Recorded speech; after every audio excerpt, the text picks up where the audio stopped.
പശുക്കളോട് കൊടും ക്രൂരതയാണ്. 7 പശുക്കൾക്കാണ് പൊള്ളലേറ്റത്. ഇത് കാക്കൂരിലുള്ള സ്വകാര്യ ഫാമാണ്. ഈ ഫാമിന്റെ അടുത്ത് തന്നെ താമസിക്കുന്ന അജ്മൽ, ജുനൈസ്, ഷമീർ എന്നിവർക്കെതിരെയാണ് പോലീസ് കേസെടുത്തിട്ടുള്ളത്.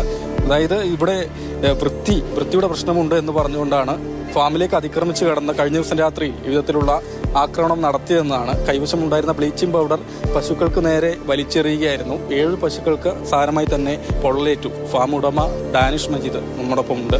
എന്താണ് നിങ്ങളോട് ഈ ശത്രുതയ്ക്ക് കാരണം? ഈ ശത്രുതൻ്റെ ഫസ്റ്റ് തുടക്കം വരുന്നത് എന്താണെന്ന് പറഞ്ഞു കഴിഞ്ഞാൽ നമ്മളെ ഫാമിൽ വെക്കുന്ന മ്യൂസിക് ആയിരുന്നു. വറുത്ത് സ്റ്റാർട്ട് ചെയ്യുന്ന ഒരു 3-3:30 മണി സമയത്ത് സ്റ്റാർട്ട് ചെയ്യും. അപ്പോൾ ഒരു 4:30 മണിക്ക് മിൽക്കിംഗ് ടൈമിൽ നമ്മളൊരു വെങ്കിടേശ സുപ്രഭാതം വെക്കും. 2.5 വയസ്സ് വരെ അത് കേട്ടിരിക്കുന്ന പാട്ട് എന്ന് പറയുന്നത് വെങ്കിടേശ സുപ്രഭാതമാണ്. പിന്നെ ഈ പാട്ടിൻ്റെ പേരിലാണ് ഫസ്റ്റ് ഈ പ്രശ്നം ഉത്ഭവിക്കുന്നത്. രണ്ടാമത് അത് മാലിന്യ പ്രശ്നമായി.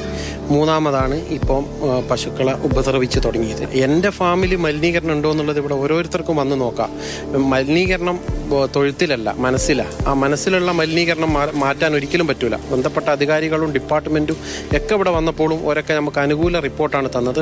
SP-ൻ്റെ നിർദ്ദേശപ്രകാരം കാക്കൂർ സ്റ്റേഷനിലാണ് കേസ് രജിസ്റ്റർ ചെയ്തിരിക്കുന്നത്. ഈ ഫാമിൻ്റെ ഒരു 200 മീറ്റർ ചുറ്റളവിൽ താമസിക്കുന്ന ആളുകളാണ് ജുനൈസ്, ഷമീർ, അജ്മൽ. ഇവരൊക്കെ ഈ മിണ്ടാപ്രാണികളോട് ഈ തോന്നിവാസം കാണിക്കുന്ന ഈ മൃഗം ഉണ്ടല്ലോ, ഇവനെ ജനം അറിയണം. ഈ നാട്ടിലെ മൃഗങ്ങളെ നമ്മൾ ഒരിക്കലും പേടിക്കണ്ട, മനുഷ്യരെ പേടിക്കണ്ട. കാരണം എത്ര വൃത്തികെട്ട മനുഷ്യന്മാർ ഈ ദുനിയാവിലുണ്ടെങ്കിൽ ഓനക്കെതിരെ ജനം പ്രതികരിക്കണം. മിണ്ടാപ്രാണികളെ മേത്ത് ബ്ലീച്ചിങ് പൗഡർ ഇട്ട് പൊള്ളിച്ചിട്ട് ഓൻ എന്ത് ഉദ്ദേശമാണ് ഈ കാര്യത്തിൽ കൊണ്ട് കിട്ടുന്നത്?